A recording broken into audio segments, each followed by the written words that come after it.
కానీ తారకేశ్వరరావు గారైనా అవ్వచ్చు, ఈ స్కిల్ డెవలప్మెంట్ ఇక్కడ పెట్టడం అనేది చాలా మంచిది. ఎందుకంటే మెయిన్గా యువత అనేది గంజాయికి మద్యానికి అని నేను నైటు మాకర్పాలెం కొరోళ్ళకి చిన్న యాక్సిడెంట్ అయింది, మేజర్ యాక్సిడెంట్ అయింది. నైటు 3-4 అయింది నేను వచ్చేసరికి.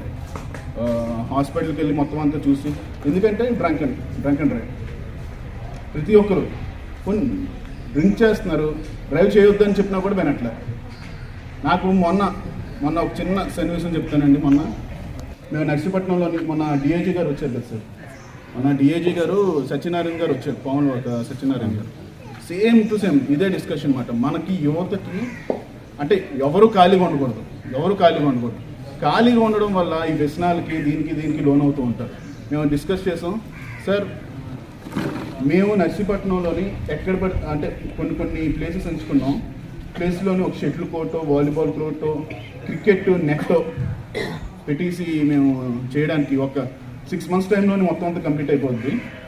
మళ్ళీ మేము డిఐజీ సార్ని ఏం అడిగామంటే, సార్ ఇక్కడ ఖాళీగా ఉండడం వల్ల యువత మొత్తం అంతా నాశనం అయిపోతున్నారు, గంజాయి తీసుకుంటున్నారో తెలియదు, పైలట్స్కి వెళ్తున్నారో తెలియదు, ఇవన్నీ ఉన్నాయి సార్. మాకు ఒక IAS IPS కోచింగ్ సెంటర్ నర్సీపట్నంలోని పెడితే మాకు కొద్దిగా మాకు టెన్షన్ తగ్గుతుంది, వాళ్ళు కూడా ఇదవుతుంది అంటే ఆయన కూడా సహాయం చేస్తానని చెప్పారు. ఆయన ఉండపడితే సరిపోద్ది.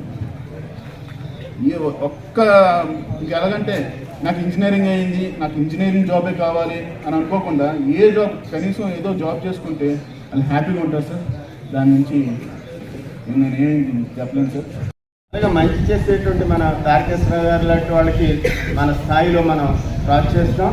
ఈ స్కూలులో పెట్టినటువంటి లైబ్రరీని ఖచ్చితంగా రన్ చేసి కనీసం సంవత్సరానికి 1-2 పిల్లలన్నా రిక్రూట్ అయ్యేటట్టు చూసినట్లయితే సార్కి మంచి పేరు వస్తే ఎక్కడికి వెళ్ళైనా అని చెప్తున్నాను. నేను గొలుగుంటపేటలో లైబ్రరీ లాంటి పెట్టాను, దాన్ని ఉపయోగించుకొని పిల్లలు. అలాగే స్పోర్ట్స్ సర్టిఫికేట్ కూడా బ్రహ్మాండంగా ఉపయోగపడతాయి. MBBS కానీ, MBA కానీ, ఇంజనీరింగ్ కానీ రిజర్వేషన్స్ ఉంటాయి.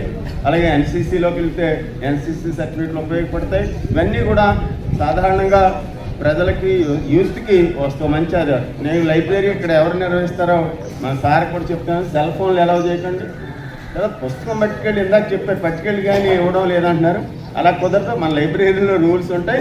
15 days 20 days తర్వాత ఇవ్వడము లేదా పెనాల్టీ వేయడం అనేది చేయాలి. తారకేశ్వరరావు గారి కోసం అందరూ ఒక జంగం ప్రోగ్రాం పెట్టాలనుకుంటున్నాను, కానీ అది యథార్థం. నేను ఆయనతో కలిసి ఆయన ఉద్యోగం, నా ఉద్యోగం ఒకేసారి ఎస్ఐగా ప్రారంభమైంది. పెద్దపల్లి నుంచి కొనసాగుతున్నాం. ఆయన చేసిన ప్రతి కార్యక్రమంలో నేను భాగస్వామ్యం అవుతూనే వస్తున్నాను. సో అది మీ గత జన్మలో తెలుసుకుంటున్నాను, అదృష్టం కూడా. అయితే నేను ఆయనకి ఏ విధంగా ఆర్థిక పరంగా సహాయం చేస్తున్నాను అని తిరస్కరిస్తూ వస్తూ నా యొక్క జ్ఞానాన్ని మాత్రం వాడుకునేవాళ్ళు. ఎందుకంటే ఇప్పటివరకు నాకు 5వ జాబు. నేను రాసిన ప్రతి ఎగ్జామ్ కూడా మొదటి 10 ర్యాంకులను రాసుకుంటాను. కాబట్టి మా పిల్లలందరికీ ఈ జ్ఞానాన్ని అందించండి అన్నారు. సో ఈ సభాముఖంగా తెలియజేసింది ఏంటంటే, ఈ గ్రామంలో పిల్లలకి వారం ఒకసారి పాఠాలు చెప్పడానికి కానీ, నాకు తెలిసిన జ్ఞానాన్ని పంచడానికి కానీ నేను సిద్ధంగా ఉన్నానని సభాముఖంగా తెలియజేస్తున్నాను. ఇంకొక ప్రధానమైన అంశం ఏంటంటే, మనకు స్వాతంత్రోద్యమంలో గ్రంథాలయ ఉద్యమము చాలా కీలకమైనది. మనకు తెలుసో తెలియకో నవంబర్ 14 నుంచి నవంబర్ 21 వరకే గ్రంథాలయ ఉద్యమం స్టార్ట్ అవుతుంది.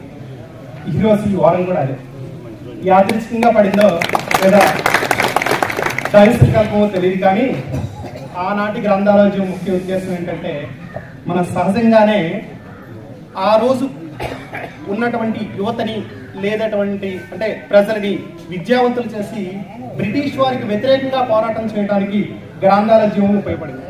ఈరోజు యువత చెడు మార్గాల వైపు వెళ్లకుండా గ్రంథాలయ ఉద్యమాన్ని ముందుకు సాగించాలని మనస్ఫూర్తిగా గ్రామ పెద్దలందరినీ కోరుకుంటూ నాకు ఈ అవకాశం.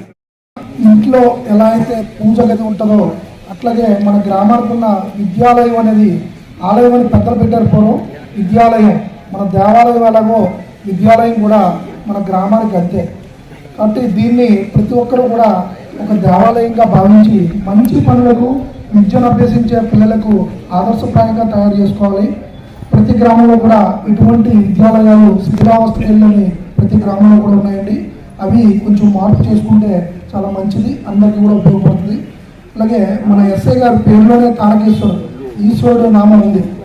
ఆయన మంచి బుద్ధులతో ప్రతి యువత చెడుదారి పట్టకుండా మంచి మార్గంలో నడవాలని చెప్పి మంచి ఆలోచనతో ఆయన ఈ కార్యక్రమం చేపట్టారు. ఈ కార్యక్రమం ఉద్దేశం నెరవేరాలని చెప్పి మనస్ఫూర్తిగా కోరుకుంటూ సెలవు తీసుకుంటాం.